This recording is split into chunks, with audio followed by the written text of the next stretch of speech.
Homeopathic চিকিৎসা করে অনেকেই, কিন্তু ঔষধ সিলেকশান হোমিওপ্যাথির যে নীতি, প্রত্যেকটা চিকিৎসা বিজ্ঞানী হোক, রাজনৈতিক দল হোক, সংঘ হোক, ধর্ম হোক, প্রত্যেকটা একটা নীতি থাকে।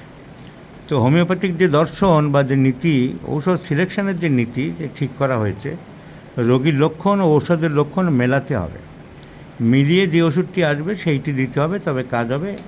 এই জন্য সময়তি বলা হয় লাইক কিওরস লাইক, আর সিমিলিয়া সিমিলিবাস কিউরেন্টার। ম্যাথমেটিক্যাল ওষুধের সাথে রোগীর লক্ষণ কেস্টিকিং করে যে লক্ষণ পাবো আমরা তা মেলাতে হবে, কিন্তু সেই কাজটি সবাই করে না। হোমিওপ্যাথি থেকে অ্যালোপ্যাথিক সিস্টেমে নিয়ে গেছে, তাতে রোগ সারছে না, তাতে কোনো ভূক্ষেপও নেই। নিজের মান সম্মান গেল, কি রোগ সারল না, হোমিওপ্যাথির নিন্দা হলো, সে চিন্তাভাবনাও নেই, নিজের কিছু হলে হলো, না হলে না হলো, এরকম মনোভাব নিয়ে চললে আর শাস্ত্রেরও কোনো উন্নতি হবে না, চিকিৎসকের নিজেরও কোনো উন্নতি হবে না, আর মানুষটারও কোনো উন্নতি হবে না। এই ভদ্রলোক 40 বছর বয়স্ক, ওনার পেইন, বিশেষ করে পায়ের দিকেই ব্যথা, কিন্তু সারা শরীরে ওনার এখানে ওখানে ব্যথা হয়। ব্যথাটা শিফটিং ইন নেচার, এটাই ওনার মেন কমপ্লেন। এই জন্যে উনি এসছেন অনেক দূর থেকে। চিকিৎসা করেছেন, আগে দেখালেন কাগজপত্র, সেসব দৈরক্ত ভিমলি খেতে হবে, মেডোরিনাম 1 mg, পস্টিকাম 200, রেকোয়েজিট ড্রপ একটা, তার সাথে কার্বোবেস 200, এইসব মশলামুড়ি দিয়েছেন মশলামুড়ি বাবু। ল্যাক্কানাইনাম 10 mg, 200, অ্যাসিড বেনজোইক 30, এই সমস্ত দিয়েছেন এক মশলামুড়ি বাবু। কি বিশ্বাস যান, তা মশলামুড়িদের কাজ তো মশলামুড়ি বানাবে, তাতে তো আর যাই হোক রোগ সারবে না। এটাও কি হোমিওপ্যাথি নাকি? এবার আরেক জায়গায় হোমিওপ্যাথি উনি করেছেন, সেও এরকম দিয়েছে পি রুট ফাইটোলক্কা 200 দুটো মিশিয়ে। ইনি আরেকজন কে বিশ্বাস। তো এইতে আর যাই হোক রোগ সারবে না, লোকটার তো রোগ সারেনি। উনি ঘুরে ফিরে অ্যালোপ্যাথি তো লোকে খেতে চায় না, শিক্ষিত মানুষেরা, যে পার্মানেন্ট সলিউশন তো নেই, সেটা তো অ্যালোপ্যাথিক ডাক্তাররা নিজেরাও স্বীকার করে। কিন্তু ওষুধ খেয়ে গেলে কমবে, তার সাইড এফেক্ট হবে, কিডনি খারাপ হবে, এসব হবে। তো ভদ্রলোক এসছে, এই হচ্ছে ভদ্রলোকের ছবি। উনি মার্কেটিং ডিপার্টমেন্টে কাজ করেন, বাইকে করে এদিক ওদিক যাতায়াত করেন। তাহলে এত আশা ভরসা নিয়ে এসছে, 1 ঘন্টার সময় ওনাকে দিতে হলো, কারণ কোনো সহজেই কোনো ওষুধ ঠিক আমি মাথায় আসছিল না যে কী ওষুধটা ওনাকে দেওয়া যাবে। আমরা তো এরকম মশলা মুড়ি বানাতে পারবো না, আর মশলা মুড়ি বানালে রোগও সারবে না। আর মশলা মুড়ি বানায় না, ঠিক মতন চিকিৎসা করি জেনে খবর নিয়েই তো মানুষগুলো এসছে, তাদের সাথে তো প্রতারণাও করতে পারবো না। এখন ওনার যে সিমটম আমরা কালেকশন করলাম, তাহলে মেন সিমটম উনি জোর দিচ্ছেন ভদ্রলোক বারবার, যে আমার পেন কিন্তু শিফটিং ইন নেচার ডাক্তারবাবু, ব্যথার জায়গা বারবার পরিবর্তন হয়। তো pain shifting in nature, pulsatilla, kali bichromicum, lac caninum, এইসব ওষুধগুলো আমাদের আছে। উনি ওটা বারবার জোর দিয়েছেন। ওনার সিমটম কালেকশনের মধ্যে উনি জোর দিয়েছেন দুধ পছন্দ করেন না, সহ্যও হয় না, মিল্ক অ্যাভারশান অ্যান্ড অ্যাগ্রাভেটস।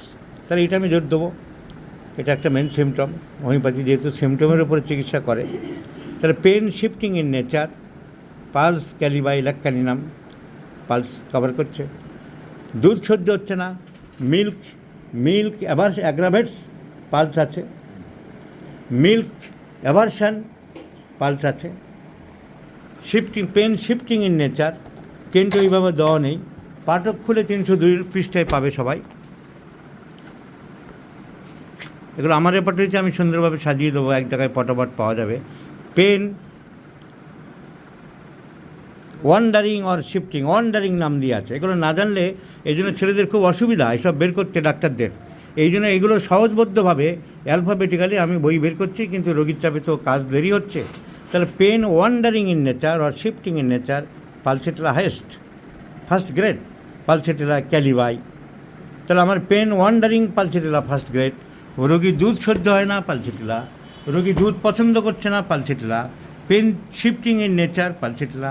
তাহলে এইসব দেখার পরে ওনার টেম্পারামেন্ট জিজ্ঞাসা করলাম, ওনার রাগ অত নেই। এমনি সাধারণত যেসব ফুসফাস করা সেটা আলাদা, কিন্তু এই বদরাগ, রেগে গেলাম, ভাঙচুর করলাম, কথায় কথায় রাগ, এই জিনিস তো আপনার নেই। So he is a mild tempered person. আর পিপাসা আমাদের ডাক্তারবাবু লিখেছিলেন যে কেস টেকিং করেছে 1+, কিন্তু ভালো করে আমি এনকোয়ারি করে দেখলাম ওনার পিপাসা অত বেশি না। খাই মানুষ, একদম জল ছাড়া তো মানুষ বাঁচতে পারবে না, কিন্তু ওই যে প্রচুর জল পান করতে হবে, সবসময় পিপাসা পাচ্ছে, এই জিনিস বোধহয় আপনার খুব একটা নেই। তা মোটামুটি থার্স্টলেস ধরা যেতে পারে। Thirstless, disagree to milk, aversion to milk, pain shifting in nature, mild temperament, এবং জিভটাও মোটামুটি অনেকটা ড্রাই দেখলাম, পুরো না হলেও। জিভটা দেখান দেখি, টাং কিছুটা হলেও dry. So pulsatilla is the choice of medicine. So I have prescribed pulsatilla in 50 millisiemen scale of potency twice in a day, and let's see the result. আমার মনে হচ্ছে একমাত্র এটাই কারেক্ট ওষুধ, আর কোনো ওষুধের সিমটম সব কিছু কভার করে মালা গাঁথার মতন যদি আমি গাঁথতে চাই, তাহলে মেন্টাল সিমটম, পেনের character, aversion milk, disagree milk, এসব সিমটম পালসেটার কভার করছে। আপনি ঘরের বাড়িতে দরজা জানলা পালসেটার খোলামেলা পছন্দ করেন, সব বদ্ধ ঘরে আপনি থাকতে ভালোবাসেন না খোলামেলা আপনি ভালোবাসেন? খোলামেলাই উনি ভালোবাসেন। So once again it has been confirmed the selected medicine pulsatilla, and I do hope this gentleman, উনি বড় আশা করে এসছেন, আমরা তাকে রিভিউ দিতে পারবো। কী রেজাল্ট হলো ভিডিও নাম্বার সবাই খেয়াল রাখুন, আমরা পরবর্তী রেজাল্ট ওনার মুখ থেকেই শেয়ার করব।